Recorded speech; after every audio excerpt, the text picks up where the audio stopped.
ओम नमो भगवते वासुदेवाय। एकादश स्कंध प्रथम अध्याय। नमोई नृसिंहचरण अनादि परम कारण। लीला विधृत कळेबर देवमानवे अगोचर। माया संसारे जार लीला जानाम भव जले भेला। करुणा कटाक्ष प्रकाशे भकत जन दुख नाशे। से हरि चरित प्रकाशे श्री भागवत एकादशे। ए भागवत धर्म कथा हेले खंडई भव्यवथा। नारद वसुदेव वाणी निमिराजन नवमुनि। उद्धव निस्तारण वाणी जाहा कहिले चक्रपाणि। से कथा प्राकृते प्रकाश आरंभे जगन्नाथ दास। व्यासनंदन मुखु शुणी निर्मल भागवत वाणी। साधु संगम गंगा तीरे सुखचरण धरि करे। आनंदे करी अश्रुपात बोइले अभिमन्यु सुत। भोमुनि नम तोपयरे मोते उधर ए संसारे। कह श्री कृष्ण गुणमान पुनि की कले भगवान। श्रीशुकवाच कहन्ति व्यासंक तनुज शुण परीक्ष महाराज। देवंक व्याकुले मुरारी अंशे मनुष्य देह धरी। दुर्जन दुष्ट गण मारी अबनी भारा हेले हरि। लावण्य रूपे जन मोही प्राणी नयने सुख देई। से रूप करी अंतर्ध्यान हरिले प्राणीकर मन। कोमल कृष्ण कोमल मृदु बाणी जे अबा कने थिले शुणी। तेणे ताहांक चित हरि अंतर होइले मुरारी। कृष्णर पाद पद्म चिन्ह सुंदर मंथर गमन। जे अबा देखिथिले जन से पाद पद्मे देई मन। जे से रूपे तांक मन हरि निज भवने विजे करी। कुरु पांडव मध्ये हरि माया कंदले भेद करी। कपट पाशा बनबास आकर्षि द्रौपदीर केश। भीमकु विष लडु देई जौर घरे अग्नि दाही।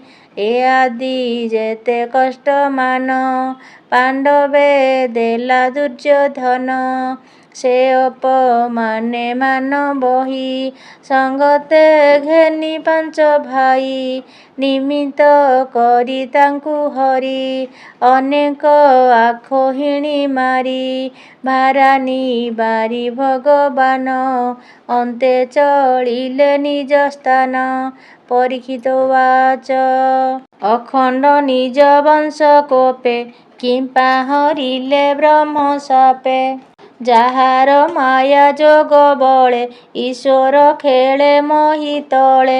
ସେ ବ୍ରହ୍ମ ସାପ ନର ହରି ହେଳେ ପାରଇଆ ନ କରି। ସର୍ବ ସମ୍ପଦ ନିଜ ପୁରି ମାୟାର ବଳେ ତା ସଂହାରି। କଳି ଭିଆଇ ନିଜ ବଂଶେ ସଂହାରି ବିଶ୍ରାମିଲେ ଶେଷେ। ଅନଳ ବନୁ ଜାତ ହୋଇ ଜେହ୍ନେଲି ଭଇ ବନ ରହି। ସେ ଯଦୁ ବଂଶ ମହି ତଳେ କ୍ଷୟ ନୁହନ୍ତି ରିପୁ ବଳେ। ସେବନ୍ତି ଗୁରୁ ବିପ୍ରପାଦେ ଭେଦ ନୁହନ୍ତି ବେଦ ବାଦେ। କିମ୍ପା ଗୋବିନ୍ଦ ସଂହାରିଲେ ନିଜ ଭୁବନେ ବିଜେ କଲେ। କୃଷ୍ଣର ଯଶ ଗୁଣ ଯେତେ ସଂସାରେ ଶୁଣି ଏକ ଚିତେ। ପାପୀ ତରନ୍ତି ତମ ଘୋର ଏମନ୍ତ ମହିମା ଯାହାର। ଭୋମୁନି କହ ତୋଷ ମନେ ଏମନ୍ତ ରାଜାର ବଚନେ। ଶ୍ରୀଶୁକ ଉବାଚ ବୋଲନ୍ତି ବେଦ ବ୍ୟାସ ସୁତ ଶୁଣ ହେ କୃଷ୍ଣର ଚରିତ। ଜନମୋହନ ମାୟାଧର ପ୍ରକାଶ ମାୟା କଳେବର।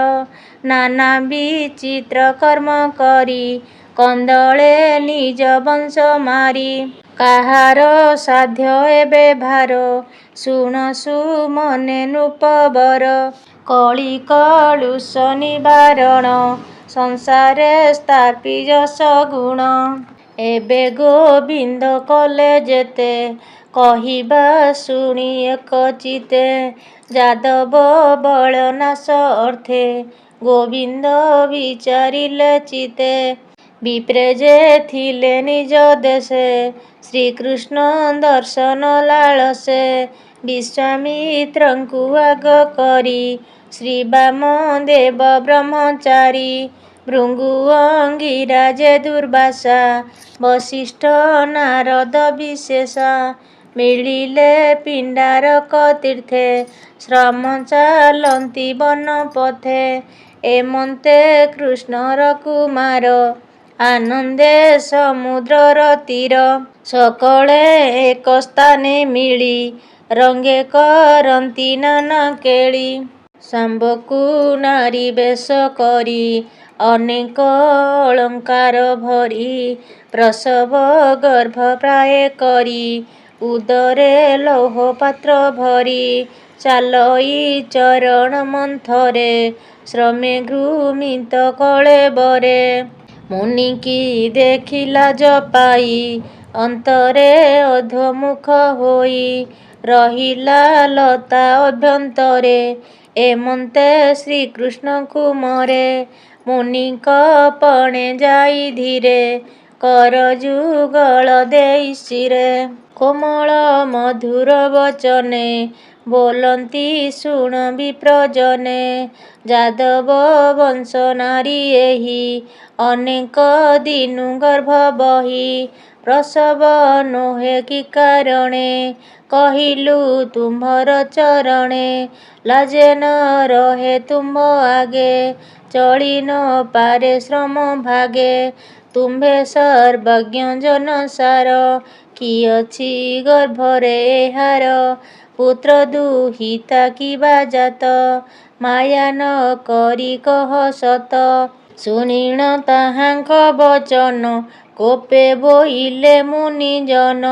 ଏ ନାରୀ ଗର୍ଭବାସ ବାଣୀ ଆମ୍ଭେ ଜାଣିଲୁ ପରିମାଣି।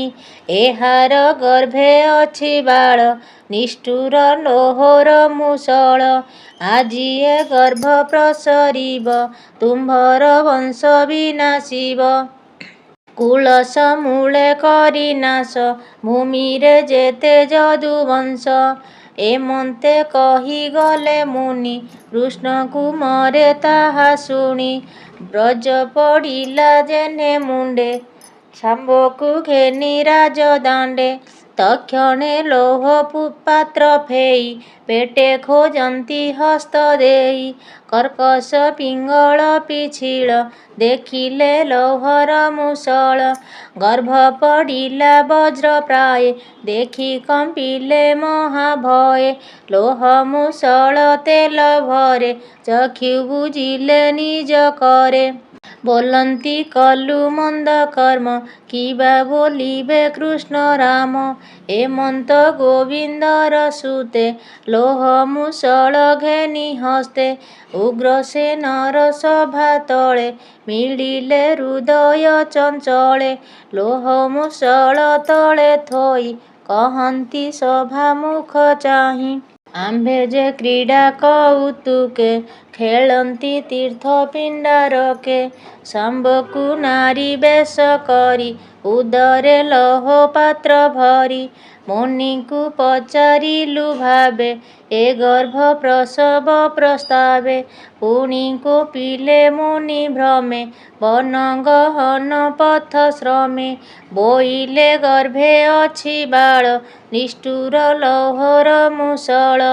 ଭୂମିରେ ଯଦୁବଂଶ ଯେତେ ଏ ଲୌହେ ମରିବେ ସମସ୍ତେ।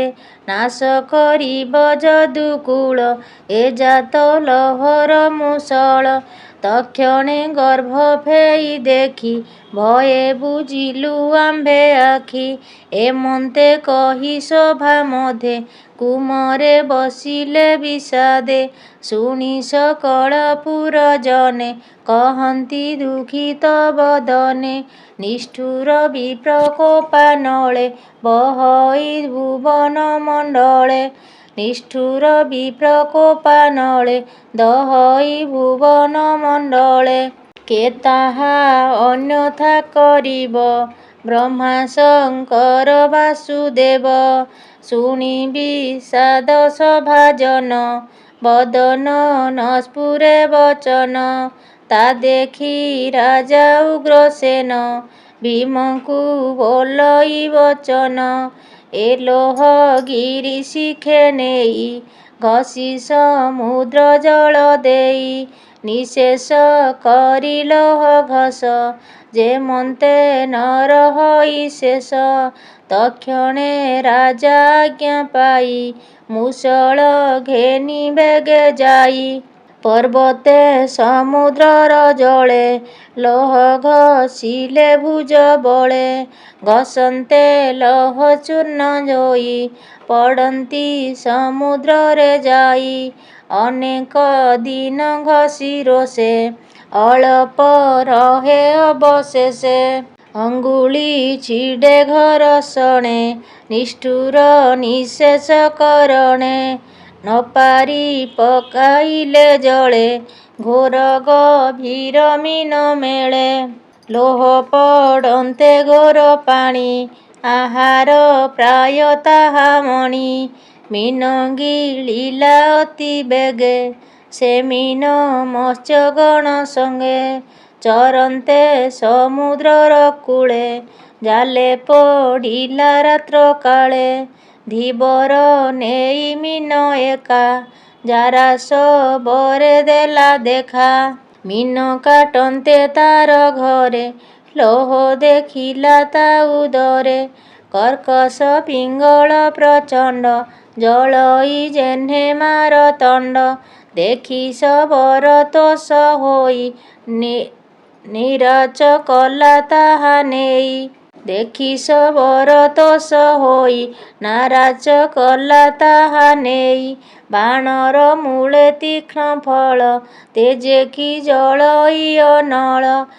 ଯେ ଲୌହ ଚୂର୍ଣ୍ଣ ପଡ଼ିଥିଲା ସମୁଦ୍ର ଜଳରେ ଭାସିଲା। ତୀରେ ଲାଗନ୍ତେ ଲୌହ ଚୂର୍ଣ୍ଣ ଜନ୍ମିଲା ଏରକାର ବନ। ତୀକ୍ଷ୍ଣ ତ୍ରିଶିର ସେ ସ୍ୱଭାବେ ଯେଣେ ଯାଦବେ ନାଶ ଯିବେ। ଯେ କାଳ ରୂପୀ ଭଗବାନ ଜାଣଇ ସକଳ ବିଧାନ।